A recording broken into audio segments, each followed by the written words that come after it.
Hello and welcome to the latest episode of the M1 Fitness Podcast. I'm your host, Marcus Sadhu, and today I'm going to give you some actionable take-home tips and tools to manage your weight over the holiday season. So let's dig right in. I'm going to go over nutrition, movement, sleep, and alcohol tactics.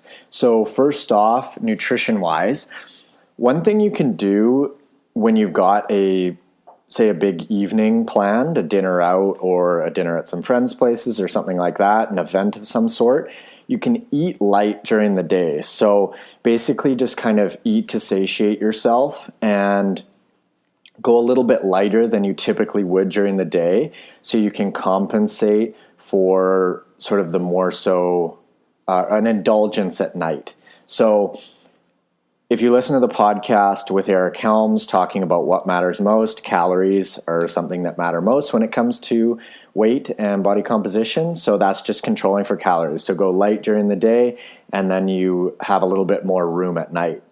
Another thing you can do is have a big salad before you go out, or just go for, the veggie tray when you get to the event that you're at. And that works because it's just highly satiating food. It's very voluminous, and a salad is going to make you feel more full. It's very low in calories, and therefore you're just going to consume less overall food typically. Another thing is to chug down a big glass of water, maybe 10 to 20 minutes before your meal. Chances are, again, it's just going to make you feel a little bit more full, and then you might possibly eat less at that meal. When in doubt, go heavy on the protein. So protein is the most satiating macronutrient over carbohydrate and fat. So if you go heavy on the protein, again, that's going to satiate you more so. So you're kind of probably seeing a trend here as far as feeling full because, well, obviously when you're full, you're not going to eat as much. So protein per unit calorie is the most satiating macronutrient. So go heavy on that. You definitely want to go easy on sauces, dips, and dressings, because not only are they super calorie dense, but they actually make you eat more overall food. So I'm kind of touching on episode 5 with Stefan Guillenet around reward values of food. So a classic example is a potato. Are you going to eat more of a potato if it's plain, or are you going to eat more of a potato if it is, it's got butter on it, chives, sour cream, bacon bits, a little bit of cheese? It's a lot more rewarding to the brain, the potato with all the fixins on it. So you can sort of simplify your food just a tad and eat less without really having to pay a whole bunch of attention to it by not going crazy on the sauces, the dips, and the dressings, because they make the food more rewarding, more tasty, and then you're just going to eat more of it typically. So another tip you can use is when you're at a party, always grab a plate. So you don't want to hang around the appy table and graze, because it's just way too hard to estimate your actual intake. But when you grab a plate, you see what's on your plate, you can then finish your plate and then decide to go back for another plate. But at least I had 2 plates of appies. Or if you eat something like chicken wings, for example, you have the bones on the plate. It just lets you know how many chicken wings you ate. So little things like that actually make a difference as far as just kind of mentally tracking just a little bit how much food you've actually taken in. Now, you can compensate with lower calorie intake days also for if you're planning on having a hefty night or maybe like a whole weekend. So say you have a big weekend of, parties and events and stuff like that to go to, you can maybe compensate, in the 2 days leading up by just going lighter on food in general. Fasting can be a tool here, just skipping a meal. However that works, however you want to implement that and is the easiest way for you to adhere. The next podcast, actually I think it's going to be episode 7, is with Jeff Rothschild, and that's all about fasting. So tune in for that, and you guys are going to learn a bunch more about fasting and tools that you can implement around fasting and the different ways to do it. So another tip, if you're going to a party and you're thinking that there might not be things that you want to eat there, you can always take your own appy. So you could take shrimp with cocktail sauce, for example, or that classic veggie plate, or something like smoked salmon on rice crackers could work. You want to think, again, high protein because they're super satiating. The stuff that can really get you are like crackers and calorie dense chips, or, various types of calorie dense crackers with calorie dense cheese.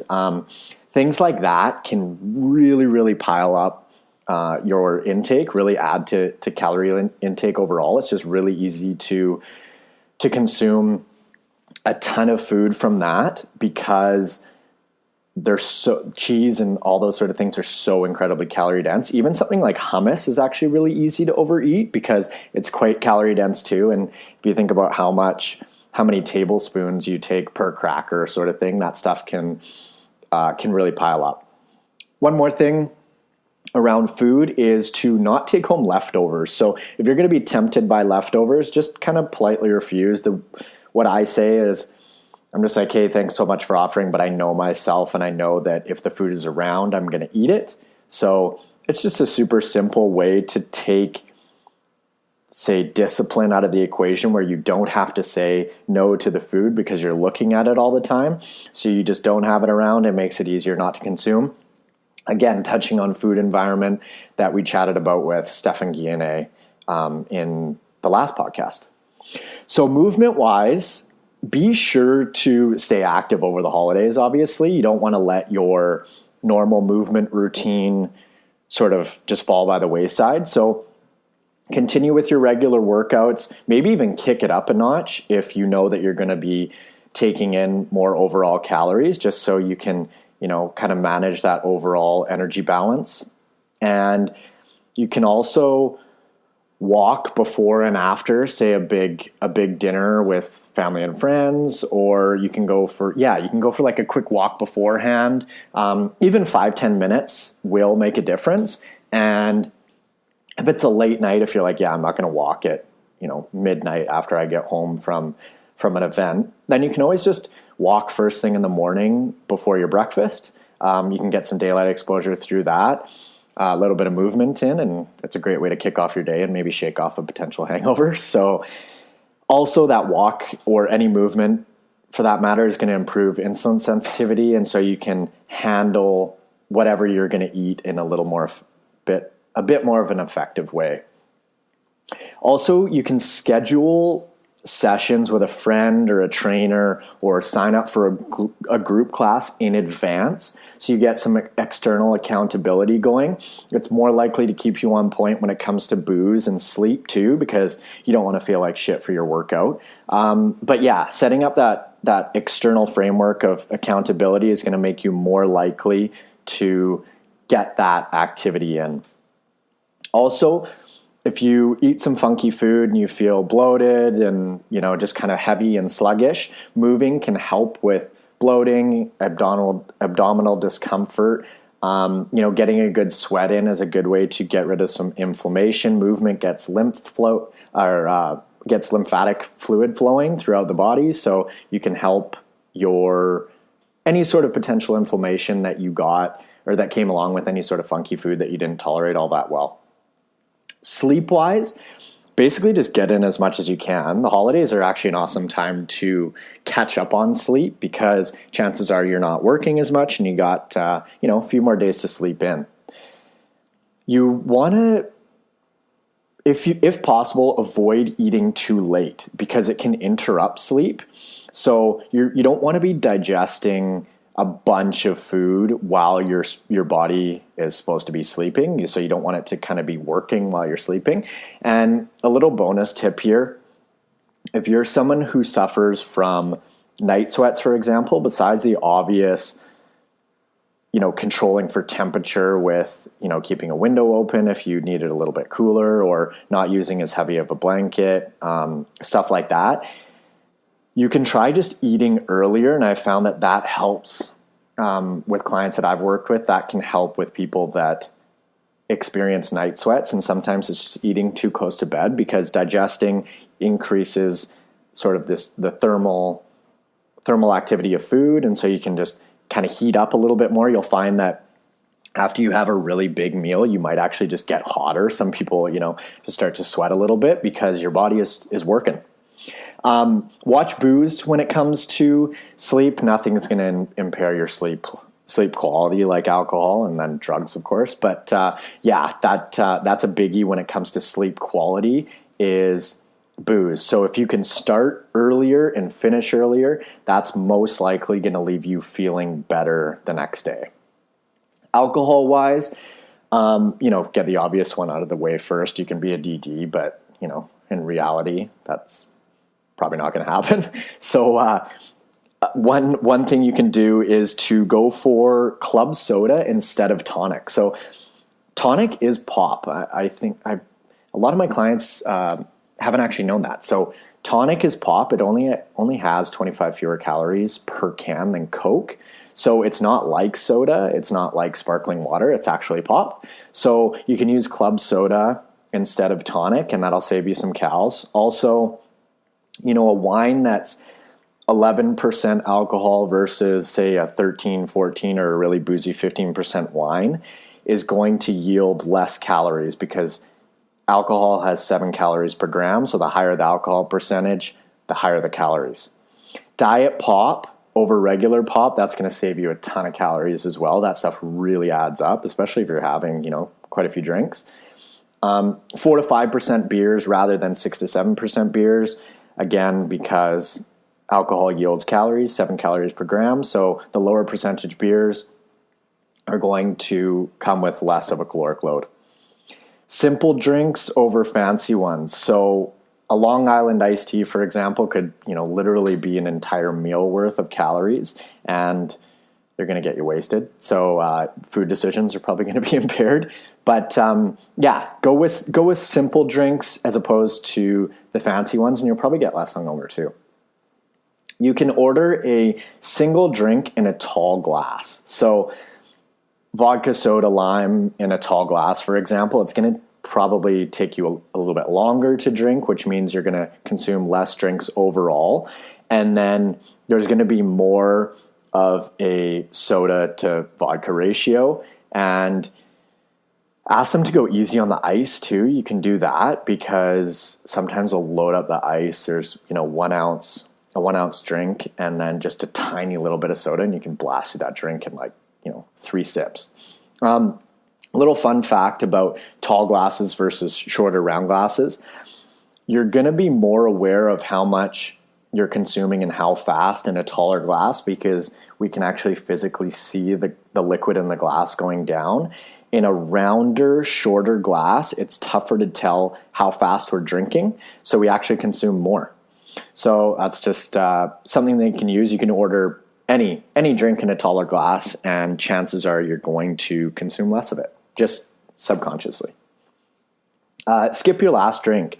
Your tomorrow self is going to thank you. That last drink is, it's fun to have a nightcap and stuff like that, but that could be the difference between, giving you a hangover versus not. And you want to push alcohol away from sleep. So the further away alcohol intake is from sleep, the better you're going to sleep. So skipping that last drink can actually make quite a big difference.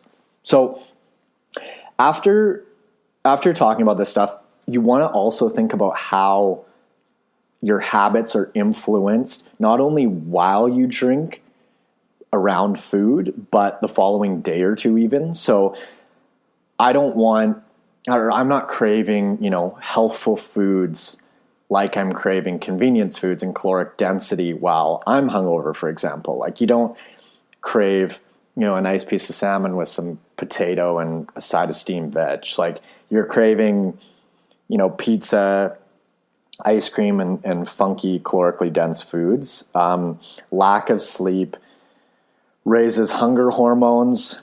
Lack of sleep usually goes along with alcohol intake. You're just kind of more likely to be feeling a little bit sluggish. You don't really want to cook when you're hungover, things like that. So you want to you want to pay attention to not only how alcohol impacts your food decisions while you're physically drinking, but then also sort of the spillover effect of how it's going to influence your habits in the days to come. So just to sum up, personally, what I do if I know that I'm going to have a night of indulgence, I would personally skip breakfast and just go with coffee instead. I do that anyway, but it's just a really easy way for me personally to manage overall caloric intake. So that would be sort of an extreme version of going light during the day if you know that you're having a big meal at night. I would be normally active. So I might get a workout in, I might not, but I would always get my regular just overall movement and step count in, which is right around 15,000 steps a day. That's what makes me feel my best. So definitely get that movement in. And then I'd probably eat a higher protein lunch with lots of veggies to satiate me. Or I'd eat a high fiber meal like oatmeal with some fruit. So both of these can be, not necessarily really low in calories, but there's a lot of bang for your buck when it comes to satiation from a calorie per unit calorie standpoint. And yeah, that's about it. And then I go out at night and just, enjoy however I was planning on enjoying. And what you'll notice about all of these tips is that they are ways to manage or even improve your body composition all the time. So these tips for around the holidays, but the same things that are going to help you maintain your body composition around the holidays are the same things that are going to potentially lead to weight loss or maintenance the whole year. So you can use these tips not only this holiday season, but just in general. Implement something that you find works for you, and maybe it can start you off in the right direction as far as weight loss goes, if that's your goal. So that's it, guys. Quick one today. Thanks for listening. I hope you enjoyed the podcast, and I hope you can, implement some of these tips and you find them beneficial over the holiday season.